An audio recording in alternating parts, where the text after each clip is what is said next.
Bienvenidos a Estrategia Televisión. Radar, motor, aviónica, célula. Me habéis escuchado un montón de veces referirme a las partes de un avión, a las partes principales de un caza. Y muchos de vosotros no sabéis muy bien cómo poder identificar estas partes, la importancia de estas partes, si es fácil o no modernizarla o sustituirla, y por supuesto cómo estas partes tienen su influencia en la vida útil de un avión. Pues os lo voy a explicar todas en este vídeo. Os voy a poner encima de la mesa la importancia de cada una de ellas, si es fácil o no modernizarla, si es fácil o no sustituirla y por supuesto cómo influye en el ciclo total operativo de un avión, ¿de acuerdo? Estamos hablando por supuesto de un avión de combate. Vuelvo a repetir, radar, motor, aviónica y la célula. ¿Por dónde queréis que empecé? Al final vamos a explicarlo todo. Voy a hacer una pequeña aclaración. Un avión de combate se ve sometido a fuerzas sobre su fuselaje muchísimo más fuertes de cualquier otro avión. Básicamente hay dos tipos de aviones, tres con mucho si me apuráis. Están los aviones que más o menos podemos denominar de transporte, bien de mercancías o bien de pasajeros. Están los aviones de combate y luego están los entrenadores. Que los entrenadores pues en este aspecto estarían mucho más cerca de los aviones de combate que de los aviones de transporte. Un avión de transporte realiza un vuelo bastante limpio, ¿de acuerdo? Un avión de combate, no, un avión de combate, pues, hablando vulgarmente, hace piruetas, si queréis técnicamente somete al avión a diversas fuerzas G, y obviamente estas fuerzas G actúan sobre el avión, con lo cual un avión de combate va a sufrir muchísima más presión sobre sus componentes en todos los aspectos que un avión, digamos, de transporte, un avión civil si los prefería, aunque hay aviones militares de transporte, por supuesto. Pero esto tenéis que tenerlo muy claro, ¿de acuerdo? El desgaste es muchísimo mayor en un avión de combate que en un avión civil. También, por supuesto, la forma de fabricarlo es enormemente diferente. Esto también hay que tenerlo presente. Vamos con las partes del avión para explicarlas todas y cada una de ellas y que las comprendáis. Vamos a empezar por el radar. El procedimiento va a ser el mismo. Os voy a explicar para qué sirve, que va a ser muy cortito porque más o menos todos lo sabéis, y luego os voy a explicar si se puede, si no se pueden cambiar, y si se puede o no se puede modernizar y cómo de factible es hacerlo todo. Todos sabéis lo que es el radar, ¿verdad? Aquí no tengo que explicar mucho, es el sistema básicamente que te permite combatir el avión. Son la forma que tiene el avión de localizar otros objetivos y dispararlo, que hay más, porque también hay otro sistema como el IRST. Pero ya he dicho que vamos a ir a lo principal, no vamos a complicarlo mucho.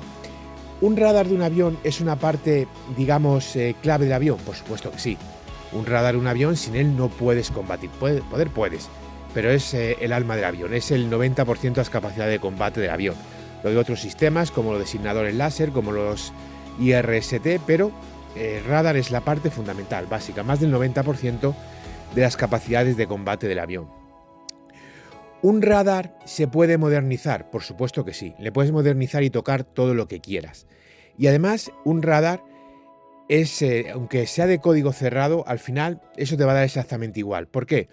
Porque quien dispone el radar puede hacer con él lo que quiera, pero quien no dispone el radar, si tiene técnicos, si tiene gente capacitada y preparada, puede meter mano a ese radar y va a comprender ese radar tarde o temprano. Y uno de los mayores ejemplos, por ejemplo, es el caso del CLAEX en España, el caso de los israelíes con los radares franceses cuando adquirieron Mirage, o la propia Sudáfrica, ¿de acuerdo? Aunque a ti no te den los códigos del radar, si tú tienes científicos, tienes técnicos, tienes ingenieros capacitados, se van a meter en el radar y le van a abrir en canal y le van a comprender, ¿de acuerdo? ¿Se puede cambiar un radar? Sí, se puede cambiar un radar y es muy sencillo cambiar un radar. Por supuesto, cuando hablo de sencillez, me refiero a sencillez a nivel de un ingeniero, ¿de acuerdo? Pero es sencillo cambiar un radar. Cambiar un radar, para empezar, ni siquiera tiene que tocar la estructura del avión. Eso para empezar. Cambiar un radar es bastante sencillo, es bastante factible. Por supuesto que luego el radar tienes que acoplarle el armamento, tienes que acoplar al resto del sistema del avión y demás, todo eso es correcto. Pero dentro de la dificultad y de todo lo que vamos a hablar, es la parte más sencilla del avión. Es muy fácil al nivel que operan los ingenieros, repito, nosotros ya ves tú, no seríamos capaces ni de abrir siquiera el cucurucho, que es la parte frontal del avión, donde va el radar. Pero un radar es muy sencillo de cambiar. Y tú puedes coger cualquier avión de combate del mundo y ponerle el radar que quiera. Cualquier avión, ¿de acuerdo? Cualquier avión. Y si estáis pensando, ¿puedo coger un avión ruso y meter un radar occidental? Cualquier avión, cualquier radar. ¿De acuerdo? Cualquier radar. Recordad que nos han estado contando durante décadas, no, es que no se puede meter un misil en un avión soviético si el misil es europeo, occidental, o si el radar es occidental no se puede meter un misil soviético. Eso son tonterías. Los de la India le han metido misiles occidentales a los MiG y a los Sukhoi. Israel le ha metido de todo a todo absolutamente. Ahora con el tema de Ucrania se le han metido Sanram a los MiG y a los Sukhoi en poco más de 2 meses. Se puede hacer lo que se quiera, señores. Somos humanos todos, ¿de acuerdo? Somos todos humanos. Y desarrollamos la misma tecnología, más moderna, menos moderna, pero el procedimiento es exactamente el mismo. Se puede. ¿De acuerdo? Se puede, que no os cuente en película. Y tú puedes coger perfectamente un radar occidental y meterle misiles rusos, chinos y viceversa. Esto respecto al radar. Como veis, sencillo, operarle, mantenerle, cambiarle, no requiere grandes cosas, puedes ponerle al mismo avión a lo largo de su vida operativa 5 radares, lo que quieras, ¿de acuerdo? El radar tiene poca influencia real en lo que es la vida útil del avión, por no decir que ninguna. Segunda parte, ya lo complicamos un poquito más. El motor. Obviamente aquí todos sabéis lo que es el motor, igual que el radar, no hay que aplicar mucho más, pero ahora respecto al radar sí que vienen diferencias importantes. ¿Un motor de un avión a otro se puede cambiar? Tururú. Tururú. Hay aviones que cuando se han diseñado, se han creado pensando en poder operar 2 motores diferentes, 2 tipos de motores diferentes. ¿Esto por qué se hace? Bueno, en primer lugar, porque los 2 motores coinciden, ¿de acuerdo? Hay que tener presente que es muy raro encontrar 2 motores iguales. En primer lugar, por el simple diámetro del motor y por el simple diámetro donde vas a encajar las toberas, ¿de acuerdo? Es una simple cuestión de centímetros. Esto es lo primero. No es el mismo el diámetro de un Snecma, de un Eurojet, de un Klimov. Me da igual el motor que sea, no es el mismo. Con lo cual, tú no puedes coger como el tema del radar y cambiar un radar de un día para otro. No puedes hacer eso. Una vez que tú has fabricado un avión con un motor, a no ser que haya un motor con exactamente las mismas dimensiones, no puedes cambiar un motor por otro. Tú ahora mismo puedes coger, por ejemplo, en España el Eurofighter, quitar el Captor y ponerle el RBS Rafale. Lo puedes hacer. Cambias, la adaptas a la aviónica y demás, a las armas, etcétera, etcétera, pero lo puedes hacer perfectamente. Tú no puedes coger los de Necma y metérselos y quitarle el Eurojet. Eso no puedes hacerlo. Olvídate de eso. Con lo cual, ¿qué pasa con los motores? ¿Se pueden modernizar los motores? Se pueden tocar los motores, pero al final un motor tiene una vida útil determinada y la vida útil de un motor es siempre inferior a la del avión en sí. Con lo cual, tú cuando compras, por ejemplo, 50 aviones, lo primero que haces es comprar 50 aviones y 60 y pico motores. Eso es lo primero, para cuidarte de salud. Pero a lo largo de la vida útil del avión vas a tener que comprar más motores, o si no vas a tener que acabar haciendo 20 horas de vuelo al año con el avión. Porque los motores no son eternos, señores. Y tenéis que cambiar muchísimos motores. Y aparte de cambiar los motores, sí o sí, todo esto viene ya con una serie de revisiones establecidas. Cada X horas se mira esto, cada otras horas se mira lo otro. Con lo cual, señores, tengan ustedes muy presente que aparte del propio motor y del desgaste del motor, viene también el tema de los repuestos del motor y del mantenimiento del motor. Siguiente duda. Yo puedo coger y meter un motor diferente a un avión, es decir, reestructurarle. Esa parte la voy a explicar con la célula, que ahora vamos a ir con ella. Pero tener muy clara una cosa. El motor, bueno, algunos, los que sean ingenieros aeronáuticos dirán no, que es la sustentación de las alas y demás. Venga, vale, muy bien. En un caza el motor es lo que hace volar caza. Un caza no es un avión civil. Yo no soy ingeniero aeronáutico, pero hay cosas que son de cultura general. Un avión civil no se va a caer a plomo. Un avión civil planea. Un avión civil planea. El avión civil se paran los motores y el avión no va a hacer... No, el avión planea. Un caza se le paran los motores y cae en picado. Cae en picado. ¿Por qué? Porque los cazas están diseñados de esa manera, para que sean altamente inestables. El avión civil no. Cualquier avión civil tiene que planear sí o sí, normas de aviación internacional. Tiene que planear sí o sí. Entonces, en este caso, un motor le da una fuerza. Seguramente alguna vez habréis escuchado hablar de la relación potencia-motor. ¿Por qué digo esto?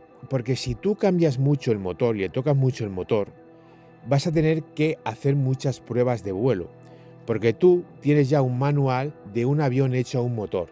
Si tu motor, por ejemplo, te genera, vamos a poner, 65 kilonewtons de potencia, y tú coges a ese avión y le metes a un motor que le va a generar 92 kilonewtons de potencia, la relación potencia-peso va a aumentar, obviamente. Al aumentar la relación potencia-peso va a poder llevar a cabo unas maniobras mucho más agresivas. No solamente, por ejemplo, lo típico que veis en los combates de dogfight, sino la propia trepada del avión. Todo esto hay que tenerlo muy presente y hay que ver hasta dónde ese avión puede, digamos, rendir. Porque a lo mejor ese avión está capacitado para hacer, por ejemplo, maniobras de 7G con un motor que te puede dar 65 kN de potencia. Tú le metes a un motor con 86 kN de potencia y se te puede ir a 8 a 9G. Vamos a ver si esa célula está adaptada, está capacitada para soportar maniobras de hasta 9G. ¿De acuerdo? Esto también hay que tenerlo muy presente. Con lo cual, si cambias un motor al avión, le quitas un motor y le pones otro, más allá de temas de que encajen, de que todo vaya bien, más allá de todo eso, cuando tú haces eso, tienes que pensar que vas a tener que hacer muchas horas de prueba de vuelo con ese motor para saber el rendimiento real que ese motor le va a dar al avión y cómo le va a afectar a su célula, porque al final el avión, cuando fue creado y diseñado, pues lo fue con un motor y con las potencias de ese motor, ¿vale? Entonces tenemos radar, es una parte que puedes cambiar, puedes modernizar, puedes hacer con ella lo que quieras. Los motores no se modernizan, los motores se mantienen y cuando no da más de sí se cambian, ¿de acuerdo? Y se cambian por un motor similar. Por ejemplo, España, F-18, ya que está sustituido este régimen criminal que está realizando salvaje recorte en defensa, no solo no sustituye, sino que ha comprado más motores. ¿Se fabrican más motores? No. ¿Se fabrica el avión? Hace años que no. ¿Qué ha tenido que hacer España? Comprar motores de segunda mano. Tercer mundo puro y duro. Lo que tenemos ahora mismo en el Ministerio de Defensa en España. Tercera parte del avión, la aviónica. La aviónica seguro que había escuchado todo, pero ¿qué es la aviónica? Pues es difícil. Si hasta ahora os está ilustrando radares con imágenes de radares y motores con imágenes de motores, aquí os tengo que poner un avión volando porque no hay manera de enseñaros la aviónica de un avión. La aviónica de un avión, señores, es la electrónica de ese avión. Esto es la aviónica. La aviónica no es la carcasa del avión. Eso es la célula que vamos a ver ahora. La aviónica del avión son todos los sistemas de ese avión, todos los sistemas electrónicos de ese avión. Y aquí entra todo. Entra el fly-by-wire, que es pilotar, en vez de pilotar de manera tradicional, pues pilotar a través de manera electrónica. Aquí te entra el data link. Aquí te entra, pues por ejemplo, el GLONASS o el GPS. Aquí te puede entrar, ¿qué te puedo decir yo? Los propios sistemas de monitorización del avión, ¿de acuerdo? Aquí te puede entrar, es que todo, te entra absolutamente todo lo que es la electrónica del avión. No sé, los equipos telemétricos, no sé, el transpondedor mismo, que también es bastante conocido por todo, el sistema de radionavegación, toda clase de sensores, todo lo que es la electrónica del avión, eso es la aviónica del avión, ¿de acuerdo? ¿La aviónica se puede modernizar? Hombre, pues claro que se puede modernizar. Quita un cable por otro, ya está modernizando la aviónica. Los cables son la aviónica del avión. La aviónica se puede modernizar, por supuesto. Tú perfectamente puedes quitar un transpondedor y poner otro. Puedes quitar el sistema de GPS y poner otro sistema de GPS o modernizar el sistema de GPS que lleva. Puedes cambiarle el data link 12 a data link 16 o data link 21. Todo eso, por supuesto, que los puedes cambiar, ¿de acuerdo? La aviónica, en parte, es como el radar. La puedes cambiar las veces que quieras. Las veces que quieras. Tened presente una cosa y os va a sorprender. ¿Qué es lo más caro del avión? Venga. Opción A, el radar. Opción B, el motor. Opción C, la aviónica. Opción D, la célula. Tic-tac, tic-tac. Lo más caro del avión es la aviónica. En algunos aparatos, el 80% del precio del avión es aviónica. es lo más caro del avión y es lo que hace que los aviones sean extraordinarios, muchos de ellos. Por ejemplo, el Eurofighter es lo que es, entre otras cosas, por la aviónica. El F-35 es lo que es, entre otras cosas, por la aviónica. La aviónica, tiene una parte de ella, por supuesto, va con el radar. Una parte de la aviónica va con el radar, no toda, pero una parte de la aviónica sí que va unida al radar. Señores, cuesta mucho cambiar la aviónica. Si queréis cambiar la totalidad de la aviónica del avión, os va a salir casi por el mismo precio del avión. Por eso muchas veces, cuando escucháis, se va a realizar una modernización, se va a invertir miles de millones en esa modernización, y os ponéis a decir, a ver, son tantos aviones, por tanto dinero. Oiga usted, si estamos hablando que se va a invertir 70 millones por avión. ¿Por qué? Porque se le va a cambiar todo, incluida la aviónica, que es lo más caro del avión. Por eso, por ejemplo, cuando se habla de la modernización del Tigre y os decís, leches, pero si es que casi que me sale más caro, me sale más barato, perdón, adquirir un Tigre nuevo que modernizarle, por una cuestión de la aviónica. Porque a ese Tigre se va a dejar la cápsula, la célula, y se le va a cambiar todo lo demás. Y la aviónica es muy cara, es muy cara. Por ejemplo, la modernización que se ha hecho a los Chinook recientemente, que he hablado más aquí de ella, ahí se le ha cambiado todo el avión, y al helicóptero en este caso, y ahí va incluida la aviónica. Tercera parte de avión, hemos visto el radar, hemos visto el motor y hemos visto la aviónica. La aviónica son todos los sistemas electrónicos del avión, absolutamente todos los sistemas electrónicos del avión. Se puede cambiar sin ningún problema y es la parte más cara de cualquier avión hoy en día. Precio, por encima del 50% del avión. Mínimo por encima del 50% del avión.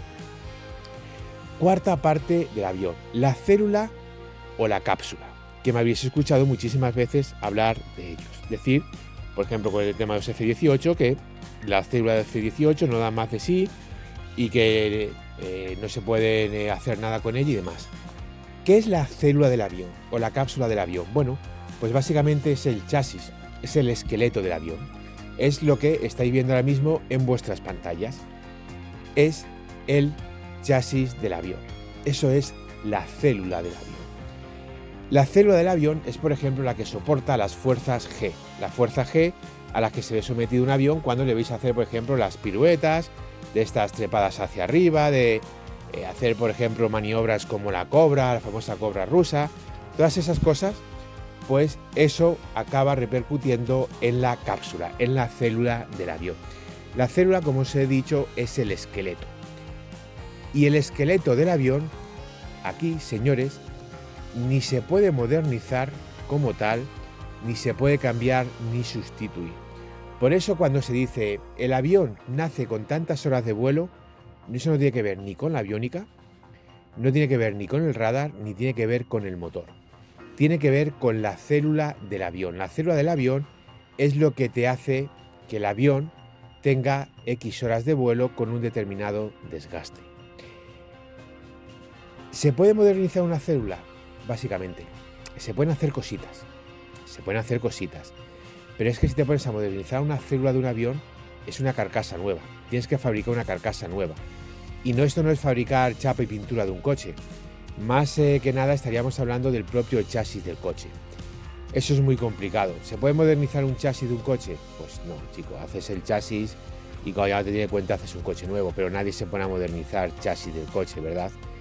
Pasa como con los cascos de los buques. Tú has hecho ese casco y lo que dure, duró. Y aquí pasa exactamente lo mismo. Es como los cimientos de una casa. ¿Tú puedes modernizar una casa? Sí, la puedes cambiar el tejado, la puedes cambiar las paredes, etcétera, etcétera. La puedes cambiar el suelo. Pero toda una casa la vas a cambiar los cimientos. Te haces una casa nueva. Pues aquí pasa exactamente lo mismo con la célula del avión. La célula del avión no se puede modernizar. Le puedes tocar cositas. ¿Le puedes cambiar un timón de cola? Bueno, pues sí. ¿Te va a servir para mucho? No, pero puedes hacerlo. ¿Le puedes cambiar los tornillos que están apretando las alas? Sí, puedes hacerlo. De hecho, vas a tener que hacer. Pero son cosas muy puntuales, muy técnicas, muy concretas. Tú no puedes cambiar porque sí la célula de un avión. No te tiene cuenta. Para eso fabrica un avión nuevo, no seas tonto. No se moderniza la célula porque entonces directamente una nueva aeronave. Con lo cual, al contrario que pasa, por ejemplo, con el radar y con la aviónica, La célula del avión nace con determinadas horas de vuelo, la puedes hacer un lavado de cara, un lifting, y meterlas unas poquitas horitas más, generalmente entre el 10 y el 20% del tiempo con el que ha nacido ese avión, pero básicamente la célula en el momento que muere, murió. ¿Y por qué muere la célula? Pues por el propio desgaste. Y esto lo he explicado aquí muchas veces. Un avión en combate va a ir mucho más al límite que un avión real, en unas maniobras que como mucho vas a llamar al límite 1 o 2 veces al año, y el resto va a ser vuelos de instrucción. Pero en una situación de combate va a tener mucho más desgaste, muchas más horas de vuelo, muchas más fuerzas sobre ese avión, las conocidas como las fuerzas G, y todo eso va a hacer que el desgaste sea mayor o menor. Por ejemplo, países que vuelan poquito, pues a lo mejor tú das a un país del tercer mundo un avión con 2.000 horas de vuelo y ese avión te está durando 20 años. ¿Por qué? Pues porque los pilotos apenas vuelan. Con lo cual, ese avión te dura mucho. Si coges un avión de, por ejemplo, Estados Unidos, cuyos pilotos todos van por encima de 200 horas y hasta las 300 horas de vuelo, pues ese avión no te dura nada y tienes que estar tocándole cada 2 por 3. ¿Qué hace Estados Unidos? Pues que ese avión, en cuanto ve que empieza a tal, le mandan a la Guardia Nacional, le dejan un poquito de reserva y el resto a primera línea. Por eso hay F-22 Raptor con la Guardia Nacional. Por eso hay F-15 Eagle, Strike Eagle con la Guardia Nacional. Por eso había Phantom, F-16 y demás con la Guardia Nacional, aparte de su propia doctrina militar por temas como esto. No vuelas lo mismo en la Guardia Nacional Aérea que en la USAF. Señores, pues hasta aquí el vídeo. Espero que os haya aclarado. Espero que a partir de ahora, cuando me escuchéis hablar radar, motor, aviónica, célula y demás, sepáis a lo que me refiero, sepáis lo que se puede hacer, lo que no se puede hacer, lo que se puede cambiar, lo que se puede modernizar, lo que sí o sí hay que cambiar. Que os quede claro, que os quede claro. Por eso muchas veces, por ejemplo, cuando yo hablo del JF-17, digo, podría ser interesante si, por ejemplo, le cambiamos el radar. Pues cambiarle el radar es muy sencillo. Sí, es muy sencillo. Le puedes poner el radar que quieras a un avión. Es muy sencillo, no es nada del otro mundo. Del otro mundo para gente que sabe hacerlo. Claro, para mí, pues, no sé, probablemente no fuese capaz ni de acercarme al avión, ni de subirme siquiera al avión. Si hablamos de los motores, pues amigo mío, ahí ya la cosa se complica más. Poderse se puede, pero se complica muchísimo más. Si hablamos de temas de aviónica, poderse se puede hacer, pero es mucho más complejo, requiere muchísima más dedicación y el costo se dispara. Y si ya hablamos de la célula, olvidaros. La célula, digamos, si lo más fácil de todo es el radar, por precio, porque un radar va a estar entre los 2 y los 4 millones más o menos, que también es aproximadamente el precio de un motor. La aviónica te va a superar en todo cualquier avión medianamente moderno a partir de los años 80, más del 50% del coste del avión va a ser aviónica. Y ya si hablamos de las cápsulas, señores, pensad en comprar un avión nuevo porque la cápsula no hay manera de salvarla. Dura lo que dura y una vez que llega al límite, ojo, se puede seguir volando, ¿eh? Se puede seguir volando. Si tú dices que un avión tiene, por ejemplo, un máximo de 10.000 horas de vuelo, el avión puede hacer 14.000 horas de vuelo, por supuesto que puede. Eso sí, ten preparada por si las moscas una caja de pino, porque lo mismo te hace falta, Recordar lo que pasó, por ejemplo, creo que fue un Hércules chileno camino de la Antártida, ¿verdad? De esas veces han pasado muchísimas cosas de esa. ¿Por qué? Porque muchas veces, desgraciadamente, cuando el fabricante dice hasta aquí y el propietario, en vez de invertir en defensa, dice, nah, esto aquí se pone un poquito de cinta aislante y esto sigue. Y a veces pasa lo que pasa. No es bueno jugar con la célula de un avión. No es bueno hacer tonterías con la célula de un avión. Si un fabricante te dice hasta aquí hemos llegado. Os puedo asegurar que aproximadamente 1/3 de los aviones del mundo están volando sin que tuviesen que volar. Aproximadamente 1/3 de los aviones del mundo ahora mismo están volando y no deberían de volar. Los aviones de todo sentido. Por supuesto, esas cosas no suelen pasar en países más o menos occidentales, países desarrollados. Pero si os vais a fuerzas aéreas de cualquier país del tercer mundo, están operando aviones que no tenían que volar. Ya tienen que ser valientes esos pilotos, realmente. No sé si serán buenos o malos, pero aparato del productor masculino tienen para rato. Porque se montan en aviones que hace décadas tenían que estar en museos y sin embargo siguen operando. Eso sí, de Pascuas a Cuaresmas, pero de vez en cuando volarlos, los vuelan. Gracias por ver el vídeo, es un honor informaros de la realidad. No dudéis en dejarme vuestras opiniones y nos vemos en el siguiente análisis estratégico.